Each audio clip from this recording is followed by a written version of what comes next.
At any point, did you doubt you would be back here? So it's a great question. It's something I don't think about. I never really thought about it. I don't think about, gee, will I be back? I just do it. I get it done. I get things done. I'm good at getting things done.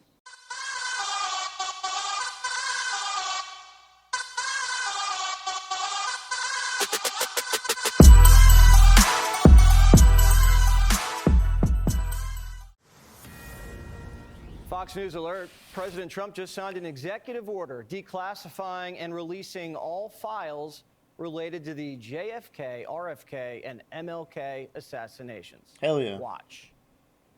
Lastly, sir, we have an executive order ordering the declassification of files relating to the assassinations of President John F. Kennedy, Senator Robert F. Kennedy, and the Reverend Dr. Martin Luther King Jr. That's a big one, huh?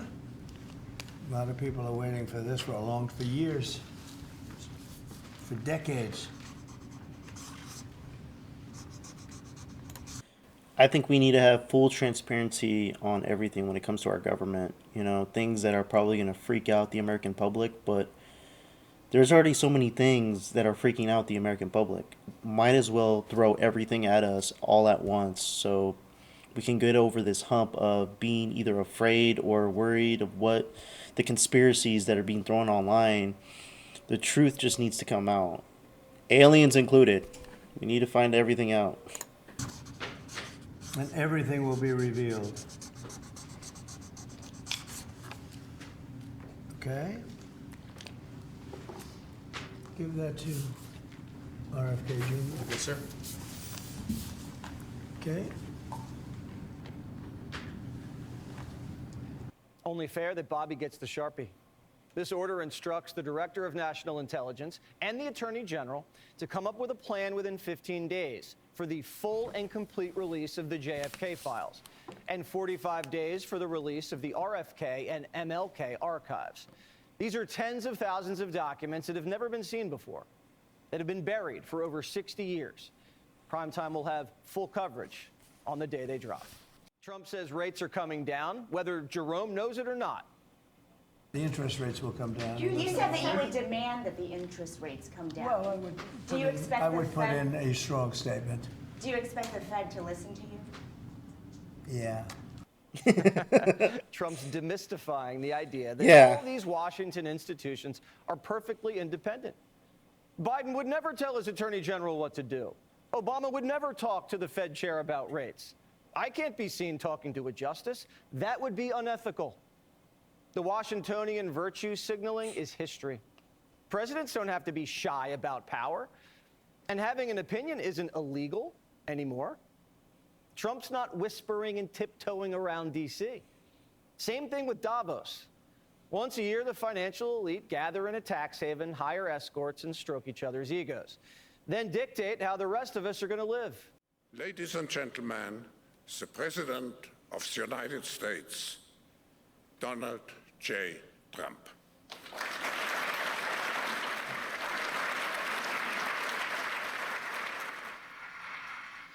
Well, thank you very much, Klaus, and hello to everyone in beautiful Davos. This has been a truly historic week in the United States. 3 days ago, I took the oath of office, and we began the golden age of America. What the world has witnessed in the past 72 hours is nothing less than a revolution of common sense.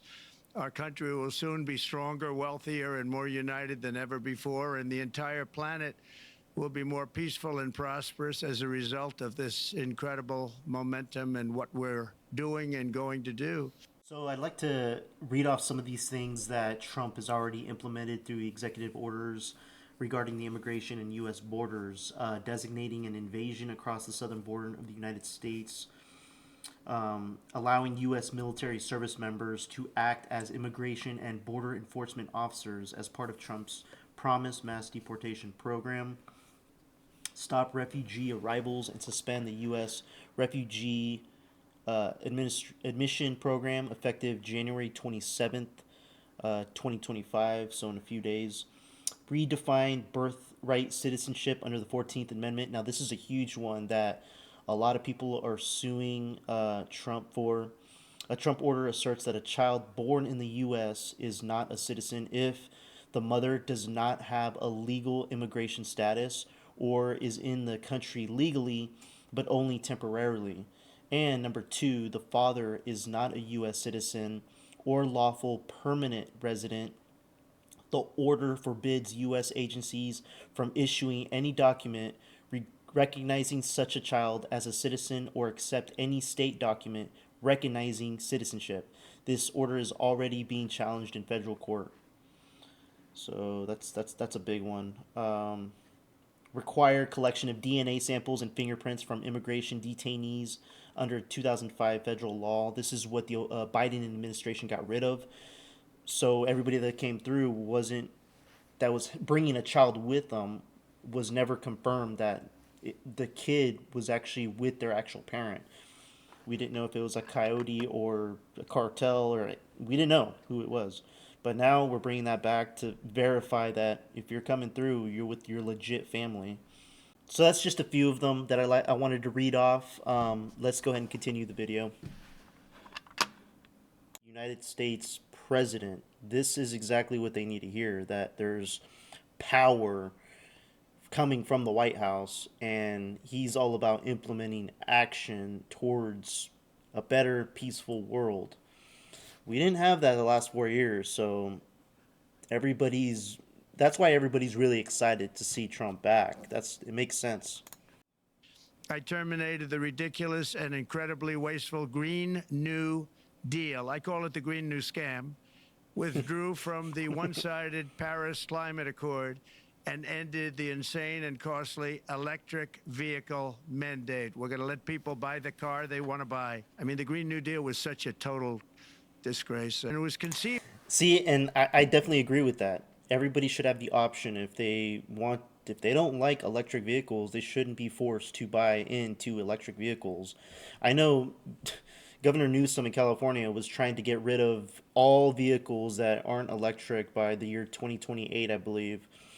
I don't know if that's still in effect, but I think that's the worst thing that governor could do, especially in the state of California, being that he can't even control fires in his own state. He wants to only allow vehicles in the state that also has a lot of power outages throughout the summertime. So how are people going to recharge their vehicles during these times? I mean, they didn't really think this through when they tried to implement these new changes to the state. Of by people that were average students, less than average students, I might add, and never even took a course in energy or the environment. It was just a game. Remember, the world was going to end in 12 years? Remember that? Well, the 12 years has come and gone. We're going to be demanding respect from other nations. Canada, we have a tremendous deficit with Canada. We're not going to have that anymore. We can't do it. I don't know if it's good for them. As you probably know, I say you can always become a state. And if you're a state, we won't have a deficit. We won't have to tariff you, et cetera, et cetera. But Canada has been very tough to deal with over the years, and it's not fair that we should have a $200 billion or $250 billion deficit. We don't need them to make our cars, and they make a lot of them. We don't need their lumber because we have our own forests, et cetera, et cetera. We don't need their oil and gas. We have more than anybody. America's beginning. I've actually thought about that, and what would happen if Canada and Mexico combined with the United States? How would that help each country and all people collectively? Being that I think I seen a video where the pros and cons of that was. I'll see if I can find that video and upload it for you guys.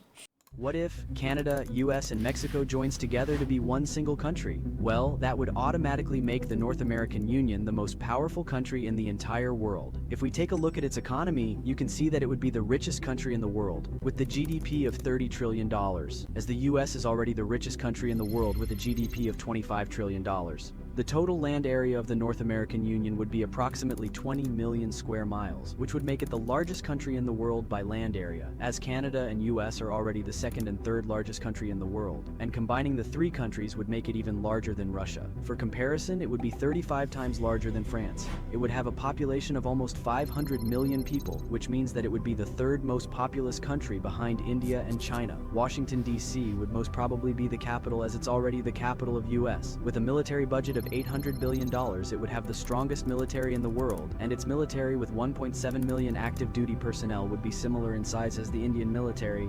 I'm also going to ask all NATO nations to increase defense spending to 5% of GDP, which is what it should have been years ago.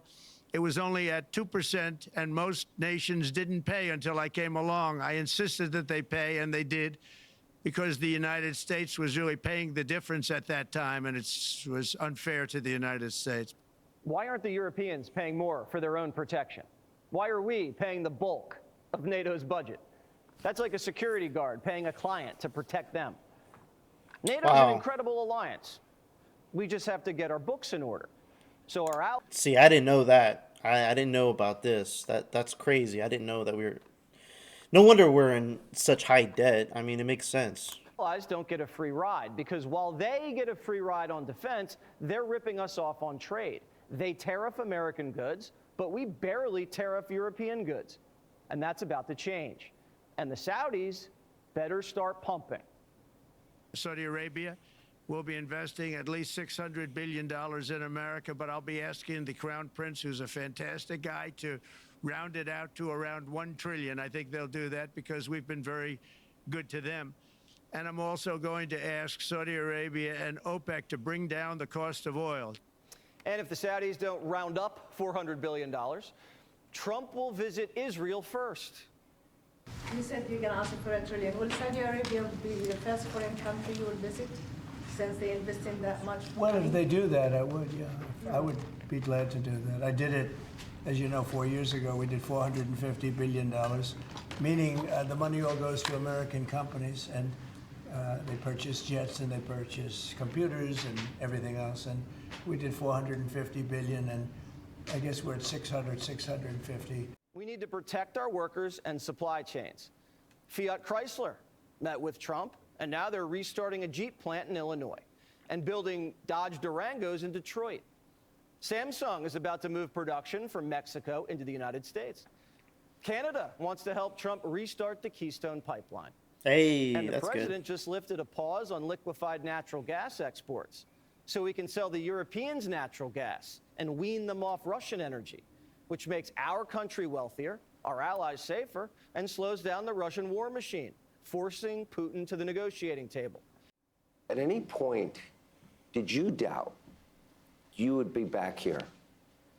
So it's a great question. It's something I don't think about. I never really thought about it. I don't think about, gee, will I be back? I just do it. I get it done. I get things done. I'm good at getting things done. Constitutional scholar. That's what we need. We need a president that gets things done. That's why I'm glad, things worked out in the majority of the people's favor. That, they voted for getting things done now, not tomorrow, not never, now. Jonathan Turley says Trump's not making surgical strikes, but saturation bombing Washington. Obama promised to fundamentally transform America, but Trump is actually doing it. There was this myth that there was gridlock in Washington. The country was divided and change was slow. That just gave professional politicians an excuse for 3-day work weeks.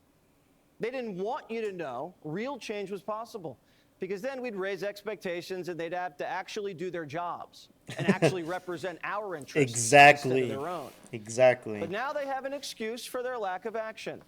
So I'm excited to see what's to come in the next 100 days, next 4 years of what this country is going to shape into, because there was a lot of promises and a lot of things said during the campaign, during Trump's campaign. So a lot of it's being delivered. I mean, I've already been seeing a lot of the deportations going on around the country. still very curious. I've been reading up a lot of what exactly and how they're doing and executing these things. They keep mentioning thumbprints. So when they have reasonable suspicion or they're figuring out targets of where to go to find people, they're using some type of device to get their thumbprint, to get their information quickly, to see if they're on record of being a criminal, have been in jail, prison, anything like that, for them to take them away. So I've been hearing a lot about thumbprints, so let's see what else is going on with that.